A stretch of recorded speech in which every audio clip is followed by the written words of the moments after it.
Good morning, everyone. I think it might be Monday. I'm not entirely sure. It's Monday and your baby is adorable. Thank you. Does your baby have a name yet? Zahara. Oh. Yes, welcome everyone. We have a new baby. As you can see, our old baby is having a little bit of a meltdown in the background there. That's not the new baby, that's the 3-year-old. Okay. I'm just gonna see if I can, whoops. I started this slideshow and now I can't get out of it. Haha. All right, here we go.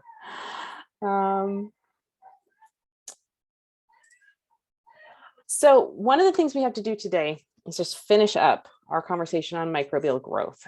We got to the math part. We hadn't gotten really through it. Just a really quick reminder, right, that we were talking about this process of going from one cell to many cells using a variety of, or we can predict this, right, because as the cells divide, they're going through exponential growth. So one cell becomes 2 cells become 4 cells become 8 becomes 16. And as long as the cells are in a constant set of growth conditions, like the same amount of nutrients, temperature, pH, etc., then the time it takes to go from 2 to 4 and from 4 to 8, this amount of time is the same. So if their generation time, if this time here was like 27 minutes, then this would be 27 minutes, but to go from 2 to 8 would be 54 minutes. So hopefully that makes sense. And I asked you to sort of predict how many generations would be required to go from 1 to 1,000,000. And we did work this one calculation, right? I showed you this equation, which can allow us to predict a variety of variables depending on what you're given. So you could either use this equation to predict how many cells are there at the end of a time period, if you knew the generation time, or you could actually use this also to work backwards to figure out what the generation time was if you knew the starting and ending number of cells. But we did a simple calculation where we said, well, what if we started with 10 cells? What if their generation time was 20 minutes? So the population doubles every 20 minutes. Then our starting number of cells is 10. The number of generations is going to depend on how long the incubation period is. If the incubation period is 4 hours, if they're doubling every 20 minutes, that's 12 generations. So we take this equation and we take our starting number and we multiply it by 2 to the power of that generation time, and we get this number. So 41,000 cells-ish in just 4 hours. So I'm wanting to do this practice question with you, and there's a number of practice questions also in a little quiz. But let's do this. Let's say we start with a chicken breast, and at the start of time at 2 o'clock, it has 100 cells in it, so potentially dangerous salmonella cells. So let's suppose at that moment in time, your fridge accidentally rises to the wrong temperature. And in this temperature, this new condition, the generation time is 45 minutes. So given this information, what would be the number of cells at the end at 5 p.m. when you figured out your fridge was broken? So our incubation period time is 3 hours. Our generation time is 45 minutes. You want to figure out how many generations are going to happen and then use that equation. The ending number is equal to the starting number times 2 to the power of generations to figure out how many cells there are at the end. So I'm going to give you a little bit of time to do that, and then I'll check in and see how you're doing. As soon as you have it figured out, put that into the chat.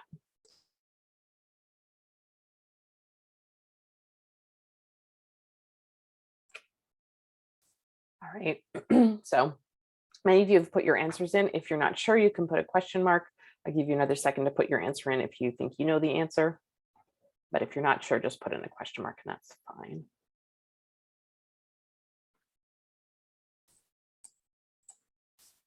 Great, okay.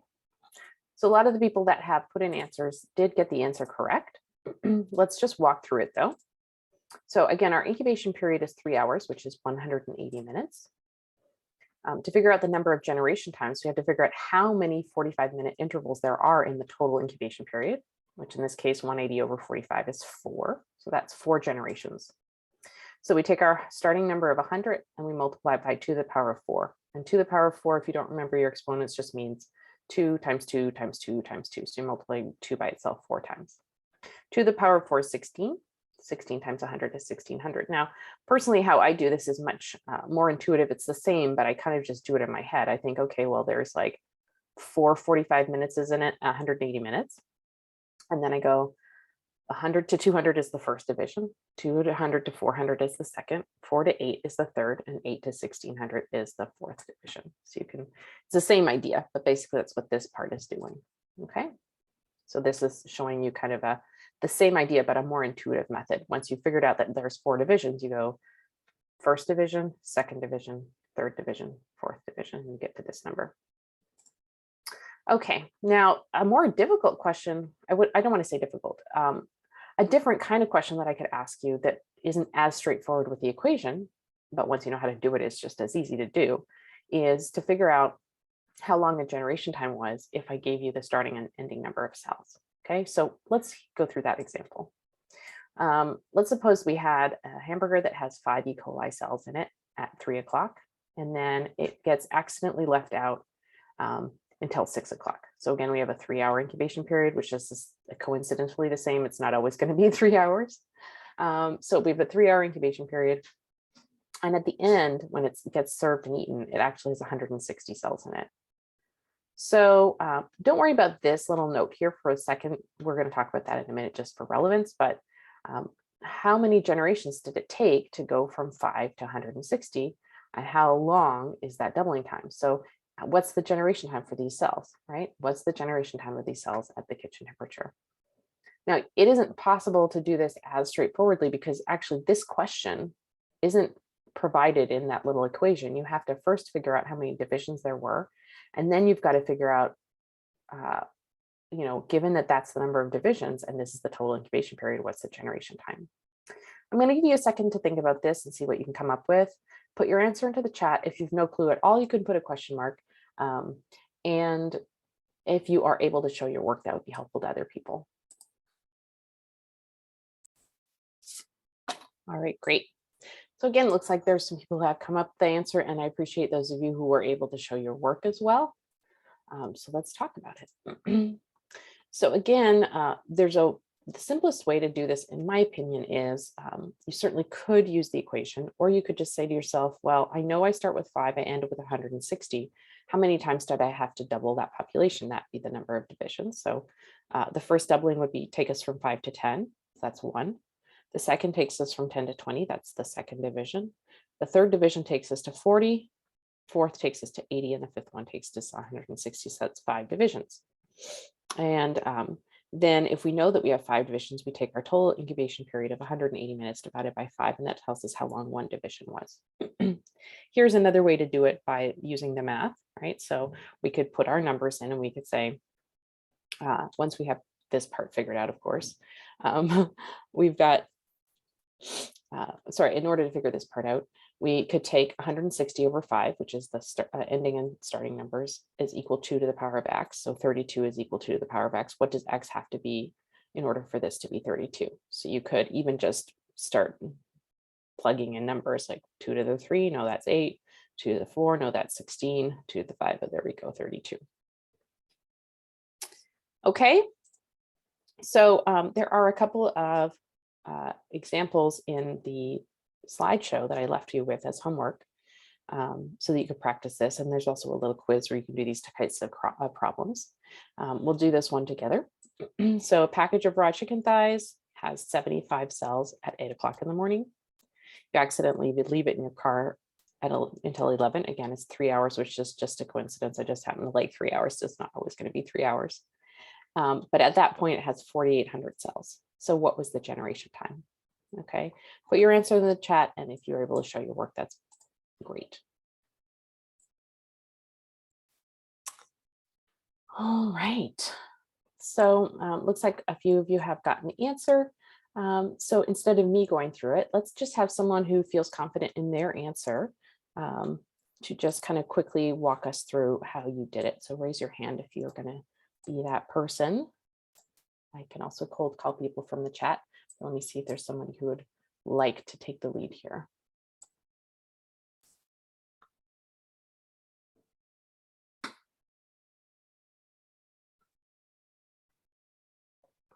Mylin, go ahead. I only did half of it because I got stuck. Would that be okay? Yeah, go ahead. Tell us the part you did get. That's great. So I got my 6 divisions from my 75 cells at 8 in the morning. And so I came up with 6 divisions. And then 6 divisions divided by, that's where I got stuck. Yeah. So, and just briefly tell us how you got the 6 divisions. For those of some people may not have gotten even that far. So maybe you could just briefly say, I figured out it was 6 because how did you do that? So I did 75 times 2 and then just kept going until I got to 4,800. So 75 times 2 is 150. And then 150 times 2 is 300. And I kept going until I got to 4,800 cells. Great. Okay. So there were 6 divisions. Excellent. Okay. Perfect. Thank you for getting us that far, Mylin. I really appreciate you being the brave person to start this off. Who would like to take that next step? Just raise your hand. You got the 6 divisions. How did you figure out the next part, guys? McKenna, go ahead. So it's the generation time is from 8 a.m. until 11 a.m. when they realized they forgot the chicken. So that's 3 hours, which is 180 minutes. And so I took the 180 and I divided it by 6 because we had 6 generations of cells and got 30 minutes. Great. So the generation time is 30 minutes. Awesome. Thank you. Okay, guys. So quickly, just in the chat, if you understood how to do this problem, or maybe you didn't at first, but now after listening to your classmates explain it, you do understand it. Let's just do a yes, no, or kinda, like understand how to do this type of problem.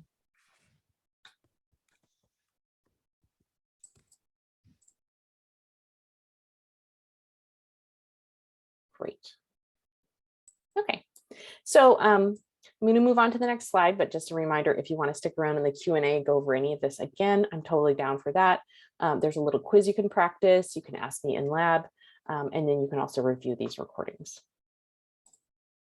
Okay, so this has worked for you here, so you can see the answer key when you go watch the recording, whereas Mylin nicely explained how she got to the 6 generations, and then McKenna explained how you use that number to get to the actual generation time.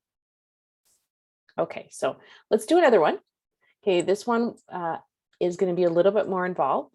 So let's just hang in and see how this one goes. So let's say we have a soft serve machine at one of those froyo places, and at 2 o'clock on a Tuesday afternoon, it's got 500 listeria cells per milliliter. So now you're given a concentration, not a cell number, but you can still work with that. What this means is that every milliliter of the frozen soft serve dessert has 500 cells in it. So 500 cells per mil of this potentially dangerous pathogen. So if it divides every 12 hours, which is to say that's its generation time, you're being given a generation time. So if it divides every 12 hours at this temperature, 4 degrees, then how many cells total will there be in this 250 ml serving at 2 o'clock on Thursday?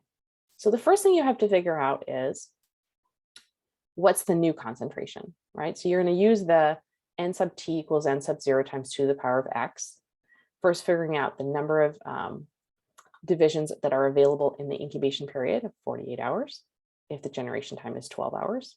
And then use that n sub t equals n sub 0 times 2 to the power of x to figure out the new concentration. Because if you put in a concentration as your n sub 0, you can get a new concentration as your n sub t, and then use that concentration along with this new volume to figure out the total number of cells. I'm going to give you a second to think that through.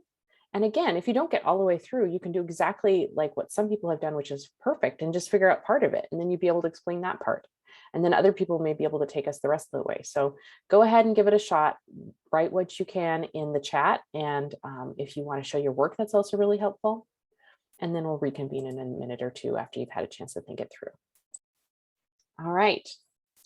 Let's see if someone wants to explain how they got the number of generations. So just raise your hand if you're willing to explain how you got to the number of generations.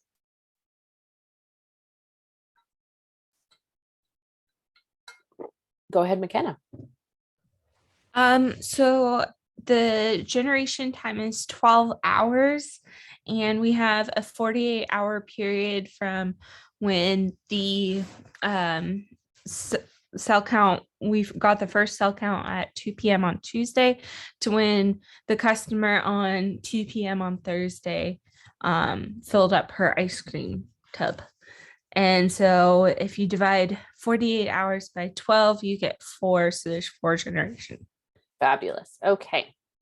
Now I'm going to cold call someone who had the right answer in the chat and see if you can explain how you went to the next step. So now we know what our number of generations is 4. Aria, did you want to explain how you got to 2 million as your answer? Sure. So I set the n sub 0 as 500. And then I multiplied that by 2 to the 4th power, which gave me 8,000 cells per milliliter as my n sub t. And since we have 250 milliliter servings, I multiplied 250 by 8,000 to get 2 million. Great. Okay. So the answer key is provided here, and I'm just going to really briefly walk you through this for those of you who were still kind of not quite all the way there yet. But those are both great answers. So if we start with this number of cells per mil is 500 cells per mil, and we let it go for 48 hours, which is to say 4 divisions, since the bacterial population is going to double every 12 hours. And there are 4 12-hour segments in 48 hours. Then we end up with a final concentration using the equation, 500 cells per mil times 2 to the power of 4. 500 times 16, which is 8,000 cells per milliliter. So this is our final concentration. That means every milliliter has 8,000 cells, whereas before, 2 days ago, every milliliter only had 500 cells. We're going to serve this lady 250 milliliters. And so we have to take our concentration times our new volume, and we end up with 2 million cells. Let me do a quick yes, no, or kinda you understood that.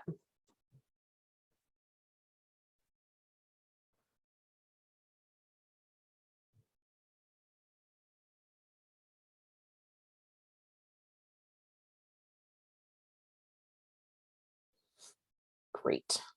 Okay, so the answer key, of course, as you can see, is in the recording, which you can review if you need to later on. There's a quiz you can take on this stuff. I do want to make one little comment about something that I said earlier, so I'm just going to go back here to this statement here. And this is not something you need to know in this unit. It won't come up till unit 3, but I want to plant the seed in your mind right now to sort of help us to understand why we care about these numbers and what's the, like, you know, I think coming into this class, it's common, and if you ask people on the street too, or just lay people, to sort of say, to think of pathogenic exposure as kind of a binary, like you're either exposed or not exposed, and you're either sick or not sick.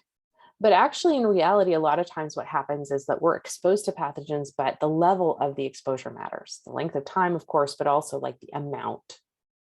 And so for bacteria and other pathogens, we have a metric called the ID50. It's the infectious dose that this amount of pathogens, this number of cells, or this number of viral particles, or this number of prions, or this number of whatever it is, number of protozoa, malaria, parasites, etc. This number is the number that if you expose sort of generic people to it, half of them are going to actually get infected. The other half are going to be able to fight it off, and you'll never show any signs or symptoms. So it's useful to know what that number is, particularly if you're making calls for public health, because it's very difficult to sterilize the world, right? But there can be a level of bacteria you can bring things down to sort of make it safe enough for most people. So we want to know what that ID50 is. And the ID50 of E. coli 0157H7, which, if you recall, my fascination with this pathogen is the one that caused that Jack-in-the-Box outbreak back in the 80s and has subsequently caused problems in spinach and sprouts and all kinds of things. So this is the bad E. coli that causes bloody diarrhea, not the good E. coli that lives in your gut, makes vitamin K for you.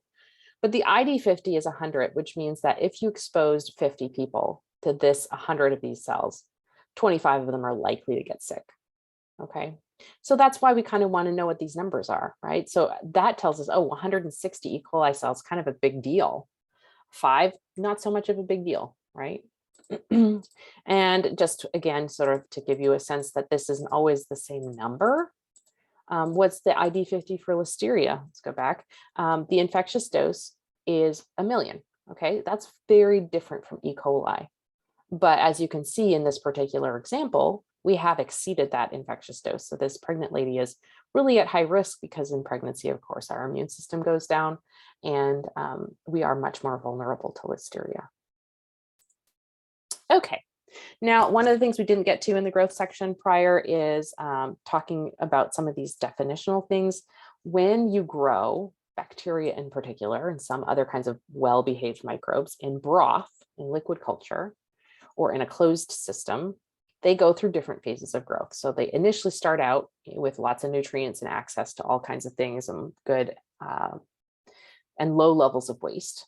And as they grow in that medium, since it's a closed system, they eventually are going to run out of food and contaminate the environment. And so we can look at what happens to their cell numbers over that, incubation. So if you initially take a sterile broth with lots of good food in it and good conditions for the microbe and you inoculate them, you're going to introduce some number of cells. That's our starting number. And initially there's going to be no change in cell number. Then they start to go up quite rapidly. Then they pause or seem to not change in cell number. And then their numbers go down again. And just a note, for these types of growth graphs, we use a log scale. Similar to the one I showed you when we talked about microscopes, only because the change in the number of cells is so dramatic that to put it on a normal graph where each division was equal to the previous one, you'd have to have an enormous graph and it would be actually quite difficult to read and interpret. So if we put it on a log scale, that means each evenly spaced division is 10 times larger than the one before. All right, so let's name our phases. What is this one where we first introduce the cells into brand new sterile medium and they don't do anything, it seems. At least they don't change their cell numbers.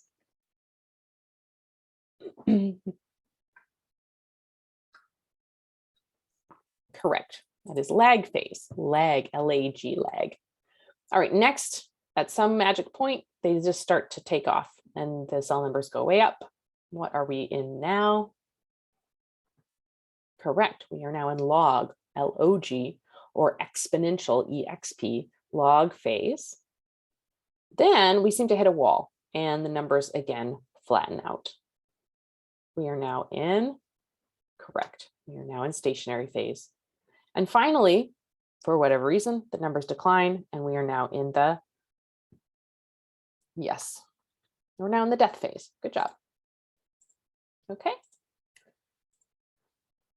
All right, now let's talk about what's going on. So when we look at lag phase and stationary phase on this graph, it seems like it's something similar is happening because there's no change in cell number. But is that true? What is going on in lag phase versus stationary phase in terms of cell division? Is there any cell division happening in lag or stationary phase?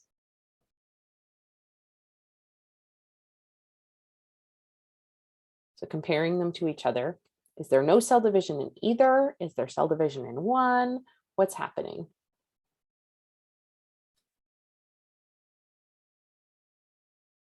Okay. So a lot of you are saying that there's no cell division in lag phase. That's that first one, and that's correct. And then in stationary phase, they are dividing, but they're also dying. And so that rate of division and death is equal. What are they doing in lag phase? Are they just sitting around lazy? What are they doing in lag phase? What's happening here?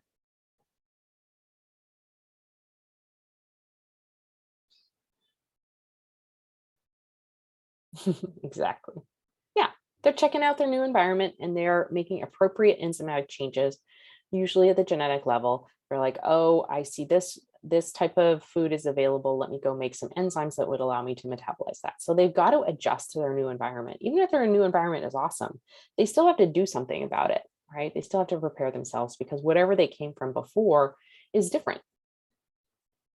So they're not going to have all the right enzymes to appropriately take advantage of this new environment. So this is just they're not waiting around doing nothing, sitting on their butts. They're just actually checking it out and figuring out what enzymes to make and making those enzymes. So there's no cell division occurring here. Now in log phase, of course, they're off and running, right? They've acclimated to their new environment. Now they can actually start to make energy and divide. But at a certain point, they hit this wall. And what's different about stationary phase versus log phase that explains why we talked about how they're dividing, but also dying. Why do they start dying?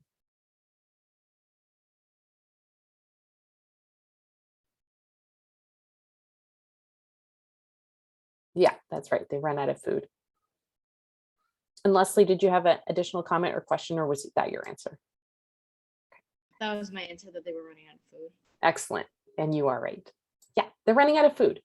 But some cell division is still happening. So why is that happening? If they've run out of food, obviously some of the cells are going to die. Why are they still able to divide and replace the number of cells that are dead? Why is that happening?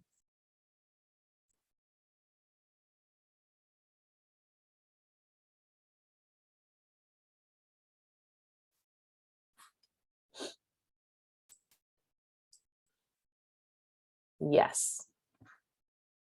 Heather and Laura are right. Cells that are dead, they basically fall apart and they release nutrients. And so the other cells around them can use those resources. So they run out of food. And it's kind of, if you were to zoom in on this, it would actually not look like a flat line. It would look like really a crazy up and down thing that sort of on average ends up being the same. But cells die, they release their contents, and the nutrients allow some cells to survive and double or divide. And that's just enough to replace the missing cells. And that happens again. Then they really have run out of food again. And so some cells die and that feeds some other cells. And so they're replacing the cells that are lost, but not actually making any headway like they were here. What is happening over here in the death phase? I'll get back to that. What's happening over here in the death phase where the cell numbers are declining?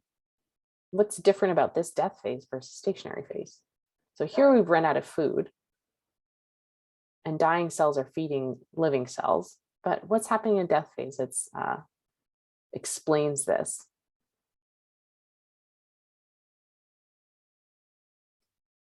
Yes, Anna's right.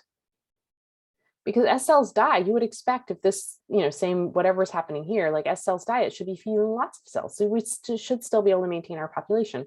But the other thing that's happening is that the metabolic wastes are building up to a point where it becomes inhospitable to life. And if we just think about why that might be, just as a simple example, let's suppose that one of the metabolic strategies for this organism is to find sugar in its environment and ferment it. What is a byproduct of fermentation, especially for bacteria? Acid. So as they're using up that food, they're actually changing the pH of their environment. And remember, that change can't go on forever, right? They do have a limit in terms of the pHs that they can survive at. And so as an example, their pH might change to the point where they are not able to survive. I want to go back to this. Oops. I want to go back to this question here. Which phase is the best to measure generation time? Where are you going to be the most, get a most consistent result?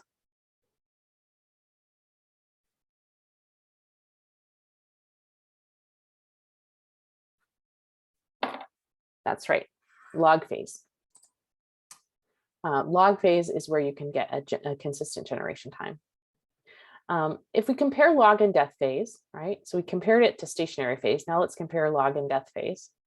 So log and death phase are interesting because they sort of like opposites of each other. And yes, this graph is a little bit more shallow, but it is a straight line. And so is this. So there's a logarithmic or exponential increase in cell number over here, and there's an exponential decrease. We could actually calculate the death rate here if we wanted to, and it would conform to the same kind of dynamics, except for cells would be decreasing instead of increasing. But which of these two phases, log phase or death phase, in which place do we find cells that are more vulnerable to adverse conditions, like antibiotics, for example?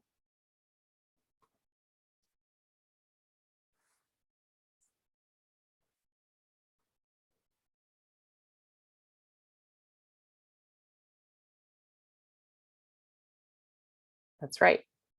So this is how I can tell that you've done your prep. You overall said log phase, which is correct. Now, this is counterintuitive for most people, right? We think about death phase and we sort of think about human experience. And as we age, we get kind of more decrepit, right? And to think about a cell in death phase and then adding in some additional insult like antibiotics or more heat or some kind of toxic chemical exposure or radiation or something like that. Well, it's kind of like kicking them when they're down, and you might expect that they'd be more vulnerable, but that isn't the case as it turns out. As cells continue to survive in the death phase, because they're not all dead yet, those cells that are still alive are becoming better adapted to their circumstances and more likely to survive, and they're not dividing. And that's really important because a lot of the conditions that kill cells kill them when they're dividing. That's when they're most vulnerable. So just think about the example of penicillin. The target of penicillin is the cell wall. When do you need to make new cell walls? When you are dividing, right? And that's actually when penicillin kind of gets you. Penicillin's not able to go in. It's not like a knife. It doesn't go in and chop up the existing cell wall. What it actually does is it incapacitates the enzyme that builds cell walls, right? So you can't repair a cell wall. You can't make a new one. When are you going to do that? Most likely when you're in log phase. And the same thing is true for things like radiation. Radiation kills you because it affects the DNA. But the time that you need new DNA to make new DNA is when you're dividing. So it's really in this phase where the cells are typically most vulnerable to any kind of disruption or toxic event. All right, so here's some just basic little factoids that you should know from your prep that you can use in your study about each of these phases and what to remember about them that's important.